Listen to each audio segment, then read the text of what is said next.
નવસારીમાં ગૌ સન્માન આહવાન અભિયાન અંતર્ગત ભવ્ય પદયાત્રા યોજાઈ। નમસ્કાર દર્શક મિત્રો, તમે જોઈ રહ્યા છો સાયકલ મીડિયા સંચાલિત ઝટપટ ન્યૂઝ અને નવસારી લાઈવ।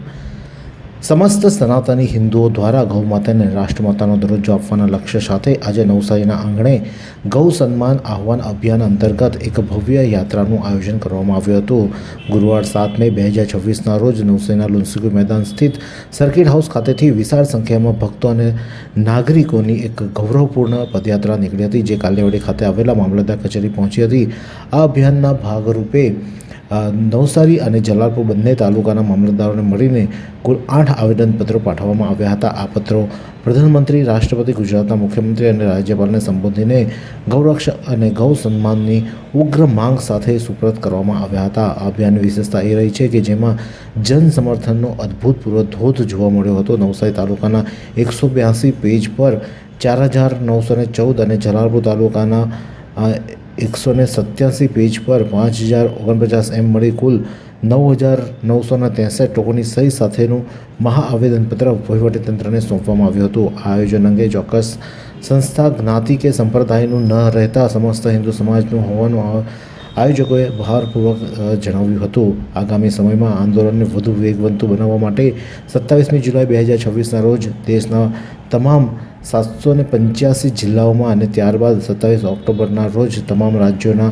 સચિવોને આવેદનપત્ર આપવાની રજૂઆત કરવામાં આવશે। ત્યારે આ મામલે ગૌરક્ષક સાજન ભરવાડ શું કહી રહ્યા છે, આવો સાંભળીએ। આજે ભારત દેશ આઝાદ થયો અને કેટલાય વર્ષો વીતી ગયા છતાં ગૌ હત્યા બંધ થાય અને ગાયને રાજ્યમાતા, રાષ્ટ્રમાતા ઘોષિત કરવા માટે જે આવેદનો અને રેલીઓ કાઢવી પડે એ શરમજનક ઘટના છે। કોંગ્રેસે 75 વર્ષ સુધી શાસન કર્યું છતાં એમણે ગાય માટે કંઈ પણ વિચાર્યું નહીં, એટલે અત્યારે કોંગ્રેસ ચિત્તર વિત્તર થઈ ગઈ છે આખા દેશમાં।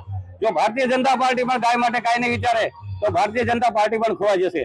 અમને આશા હતી નરેન્દ્રભાઈ મોદી ઉપર કે એને ભવ્યથી ભવ્ય રામ મંદિર બનાવ્યું, 370 હટાવી અને સનાતનના એવા કાર્યો કર્યા છે કે ન પૂછો વાત।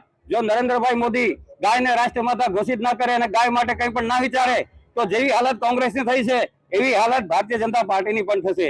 આજે સમગ્ર ભારતના એક સાધુ સંતો, એક મઠાધીશ્વરો, નાનો સાધુ થી મોટા શંકરાચાર્ય, જગતગુરુ શંકરાચાર્યોએ આજે એક મંચ ઉપર આવી અને ગાયને રાષ્ટ્રમાતા ઘોષિત કરવાનું એક જન આંદોલન જે પેદા કર્યું છે। આગળના સમયમાં સરકારે ગાયને જખ મારીને રાષ્ટ્રમાતા ઘોષિત કરવી જ પડશે।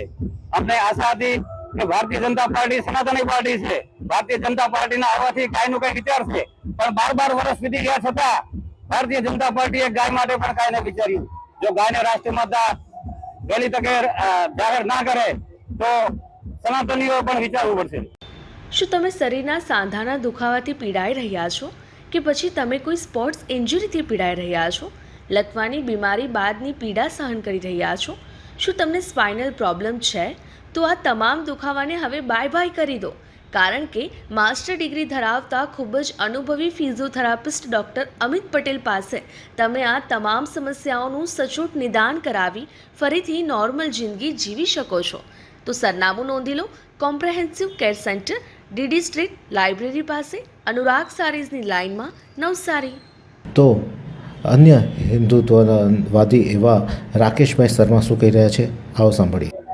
દેશના પીએમ અને કેન્દ્ર સરકારને નમ્ર વિનંતી છે, 2 હાથ જોડીને વિનંતી છે, મારું શીશ ઝુકાવીને વિનંતી છે કે ગાય માતાને તમે રાષ્ટ્રીય માતા જાહેર કરો।